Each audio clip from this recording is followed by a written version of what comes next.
I think I have a spine in my pocket. Yeah? Like from, you know the spine from the rose? Oh yeah. Yeah, and it hurts me so fucking much. Every single time I walk. Oh no. I don't even know I've been saying this since like days, and my friends keep telling me take it out, but I feel like I will kind of miss that. It reminds you you're alive.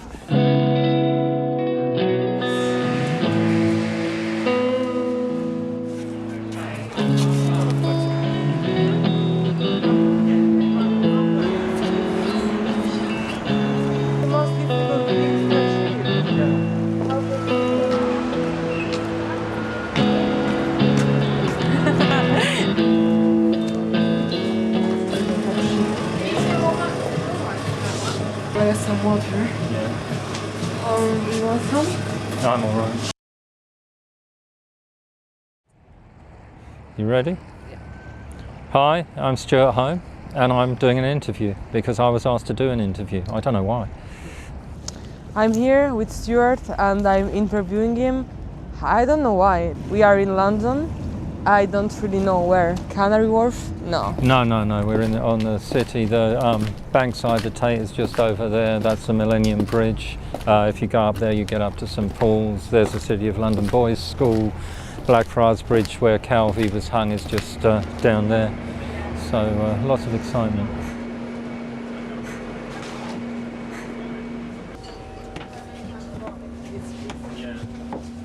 Yeah, now it looks like any European city, but it used to be. If you went to Budapest or somewhere after, you know, or Estonia or wherever, after the fall of the Soviet Union, when those countries were kind of dirty and broken down, London used to look like that in the 70s, a lot of it. Soho's different. In the 50s it was more flasher, but when I started going in the late 70s a lot, well, I started in the mid 70s going up there, but for bands in the late 70s, mid-late 70s punk bands, it was dirty, but it was cheap, and there was a lot more space. There was still, you know, you could still see bomb craters from the war and stuff, like off St Anne's Court, which goes between Dean and Wardour Street. There was a car park, which was basically where a building was destroyed by a bomb. You know, they drove down, it was just dirt. And I first started going there in '74 because there was a bookshop called Dog. They were on Golden Eye. Are you nostalgic? No, it's just what was there is not there anymore. The food now is a lot better than in the 70s in London. Most of the food in London was terrible in the 70s. Yeah, the food. That's a great topic. I'm like such a lover of English food. Yeah? Yeah, I love beans. I love English breakfast. It makes me feel gross in a super beautiful way. Like I'm gonna be full for at least a week, and then I'm like still hungry after 2 hours. I have it, but apart from that, makes your stomach feel too heavy. Full English breakfast, yeah. But just now, because I remember a video of yours in which you eat beans. That's from the 80s, yeah. So in the 80s you loved beans, and now it's too much. Yeah, it's too much. God, I wonder what's gonna be my too much thing when I will grow. What are other like too much things you consider now? Yoga. Yogurt? Yeah, yoga. Not food. Yoga! Yoga, no, I eat yoga. Why don't you have a phone? Because I had one when they had dumb phones, and I got fed up with people calling me up, and so you know, is that because of? But I never had a smartphone. I only went as far as a dumb phone, because I'd be somewhere and some journalist would have some story that was related to me, and somehow they get my number. So I had people I didn't even know phoning me up, and people phoning up all the time. So I like a bit of peace and quiet and to concentrate on shit. So if I don't have a phone, people have to email me, and I can reply when I feel like it. So you don't have a mobile phone? No. But like, do you drink? No. Do you smoke? No. Do you have sex? Yeah. Listen, I want to know, how do you see Europe now? What do you think about Europe? Well, Europe needs to move far to the left. It's seeing Maloney and seeing Keir Starmer going and talking to Maloney is just horrific. And seeing... and what about London? London, well, we have a crappy Labour Party who are so right-wing you'd think they were Conservatives. Spain is mixed, you know, because you have the support for Vox, but you also have some good policies from the government. France is fucked. They had Macron they should have never had him in the first place. So how do you see the world, like at least the Occidental side of the world, in 20 years? What do you think is going to happen? Like, I don't want to know exactly what's going to happen, but what's the final product? The final product? Apocalypse? It's possible, but also communism is possible. Oh, communism. Yeah. Could be, could be. Do you think I'm drunk now? No. No, I'm not. I just had a shot of tequila. That's cool. Yeah, just to celebrate. Yeah. London and everything. But But you can get a drink and I can drink water. yeah, I mean, we could drink water together. Yeah. That would be a nice choice. At least you have a favorite water? I just drink tap water.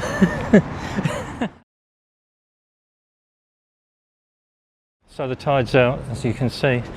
A lot of people go down here mudlarking, it's called. So they go looking for kind of treasure in the dirt and the stones. And what you'll find old tiles from hundreds of years ago and clay pipes. You know, people first smoked tobacco in clay pipes, and you find the stems all the time and sometimes the bowls. You don't. It's very unusual to find a whole one. Have you ever looked for something here? Yeah. But it's what did you find? Clay pipes. It's going to be very hard to. So, watch out.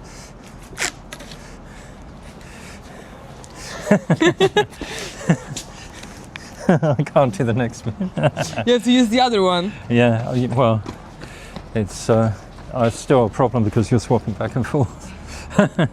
That's impossible though. We're not gonna do that. But No. pass me that. But do you think people are gonna be scared by me going around like that? Hopefully. Hopefully, yeah. That's what I always hope whenever I have a date with someone. I always hope they're gonna be scared by me. And they think it's sometimes work. Are you scared? A little bit. Look. Yeah. She's looking for something. Are you looking for something now in your life? A good time. That's a great purpose. Yeah. Pleasure. All that kind of stuff. Yeah. Pleasure. Yeah. Oh, pleasure. That's one of the most difficult things to achieve. Yeah. How to achieve that? I like to create things that people don't believe can exist, shouldn't exist. So I did this thing in the late 90s when a friend of mine was having a kidney transplant, and I was rereading Baudrillard's Symbolic Exchange and Death, and looking at the NHS donor cards. I had a few friends who needed transplants. One needed kidney transplant, another friend was a woman who needed a liver transplant. But it's harder for women to get transplants than men. So I created this card based on the donor card called the necro card, so you could let people have sex with your body after death. That is kind of sexual, but it's just an example of when people saw it, they thought it shouldn't exist. You put it in their hand and they're kind of like, what's this? But it was, you know, like my new book, Fascist Yoga. A lot of people thought it was going to be a novel or something made up. They didn't think I'd actually kind of trawl through the connected history of fascism and yoga. So that always gives me a lot of joy and pleasure to do something that people don't expect. And the same thing, you know, when I decided to read Standing on My Head, people don't expect you to do that. And I also used to use ventriloquism. Oh, really? Ventriloquism to read, yeah. You know, because I've got a South London accent, so I can talk without moving my lips pretty much. I don't practice it now, but you just Could you do that? I could do it really well, yeah, because I didn't think about it, but this guy, Ken Campbell, who's quite a well-known British artist, he's dead now, he came up to me and he saw me read, and he said he wanted to teach me ventriloquism because I was a natural. I had a stone face, which means I don't show expression. That's true. And show me how you are when you're happy. when I'm happy. Yes. Impartial. Impartial. How I normally look. Yeah. Revolutionary. That's good. But I see that you have no expression. Hey, you found anything? No, not Yeah, us neither. We are looking for pleasure, but that's hard to find. I don't know if there's any. Oh, what about this? Yeah, that's better. That's good. Oh, well done. Yeah. Really good. You see? See, I bring you luck. Yeah. You have to try too. And try to find the perfect one for you.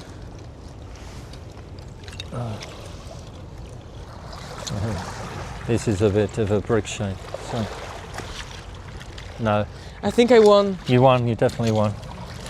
That's great. I like winning. Do you mind if I smoke a cigarette? No.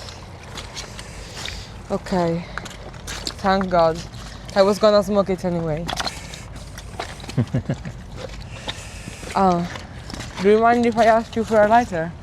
Or Roberto Calvi was hung under Blackfriars Bridge. He was probably not murdered there, but it was P2 Lodge, the Italian irregular fascist lodge, and he was God's banker. He ran the Vatican Bank, and there was a whole lot of scandal going on.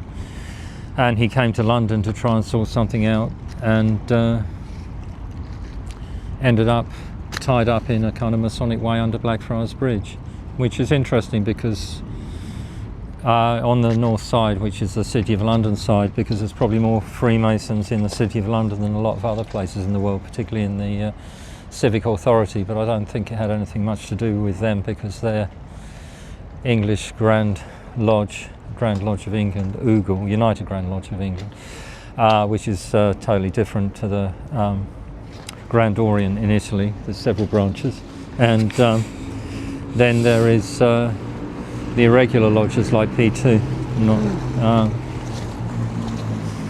have you ever had the fear to be murdered or killed in some awkward way?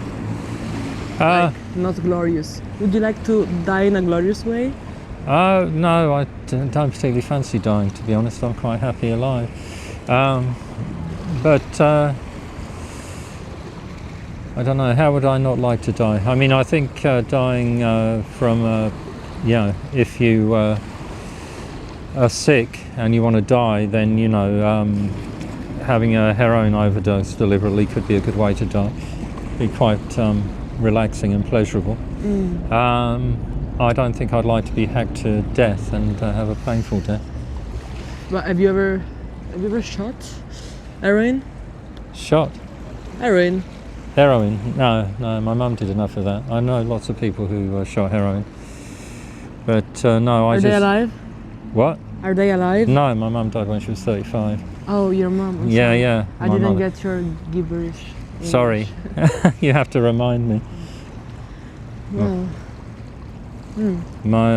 So my mother died, but also lots of friends. First one who overdosed was probably when I was about 16, 17. Friend who overdosed, people from the punk scene. So you're used to death? Oh, yeah. But I'm not, No one ever died around me, and I No. always wonder whenever I speak about death, how is it gonna be for me? I mean, it's quite egoistic, but when someone is dead, he's dead, And then the people around are stuck in this limbo, I guess. How is it? How does it feel to lose someone? If you care about them, it hurts. And if they're a big part of your life, it hurts. And also, if they died from an accidental heroin overdose, usually their life was quite a mess. So you end up, if you're responsible, having a lot of stuff to deal with. So they'll probably have debts, and their debt payments stop going out. So you have the debt companies and the banks chasing them over the debts, but then you can just ignore the letters because they're dead. It's hard to recover the money, and all sorts of kind of maybe stuff they kept secret comes to light because they're dead, so you're having to go through their mail and stuff.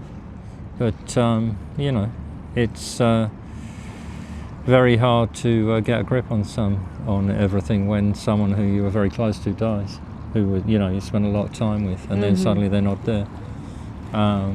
It's hard. For how long? Like forever? No, not forever.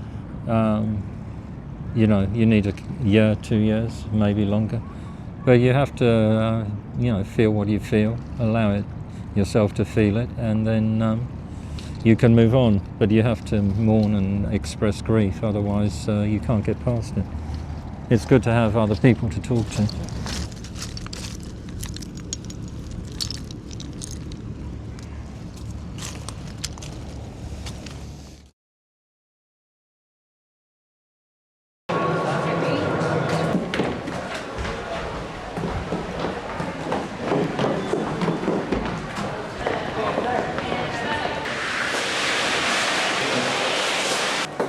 Yeah, if we stay together.